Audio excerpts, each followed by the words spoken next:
দাদা এখানে আসতে পেরে তোমার কেমন লাগছে? দাদা এখানে আমি এসে যে ভালো লাগছে যা ভাষায় প্রকাশ করতে পারবো না। তারপর এখানে এসে আপনাদের মতো দাদাদের সঙ্গ পেয়েছি, যেটা আমাকে আরও আনন্দটা আরও যে কীভাবে উপভোগ করতে পারছি দাদা আপনাদেরকে বোঝাতে পারবো না। যাক প্লাস এই ভালু নদীর মধ্যে আমরা যেভাবে বসে আছি, আপনার জলের যে স্বচ্ছতা, আমার মনে হচ্ছে যে ছোটবেলার মতো আমি এই নদীতে মনে হয় আপনার স্নান করি, দৌড়াদৌড়ি করি, এরকম ভাবে লাগছে। তাই তো দেখতে পাচ্ছি একদম শর্ট প্যান্ট পরে। আমাদের বাংলাদেশ আমার প্রিয় মাতৃভূমি, এখানে আছে সে অন্য আরেকটা দেশ ভারত। যা দুইটা সীমানার মাঝামাঝি এই জায়গায় আছি এখন নদীর মধ্যে 0 পয়েন্টে, একদম 0 পয়েন্ট। এই যে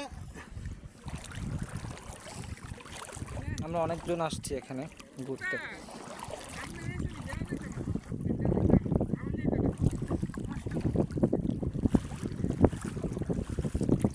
সেই সুন্দর, এখানে বালু, এখানে কোনো মাটি নেই, মাটির ছোঁয়াও নেই, এখানে শুধু বালু আর বালু, যত দূর এগোবে তত দূর বালু।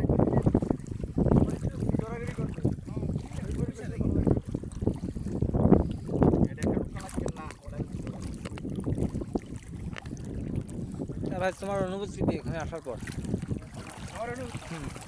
এই প্রথম আসলাম সোমেশ্বরী নদীতে। আসলে আমিও নদীমাতৃক এলাকার ছেলে, তারপরও নদীটা একটু ভিন্ন ধরনের, একদম স্বচ্ছ, একদম ডালিমের রসের মতো লোকপ্রচলিত কথা। খুব ভালো লাগছে আর কি, এসে মনোমুগ্ধকর একটি জায়গা, অনেক সুন্দর একটা ভিউ। তারপরটা কিছু বলতে ইয়ে নেই। অস্থির দাদা, হ্যাঁ, অস্থির। জীবনটা সার্থক হয়ে গেল।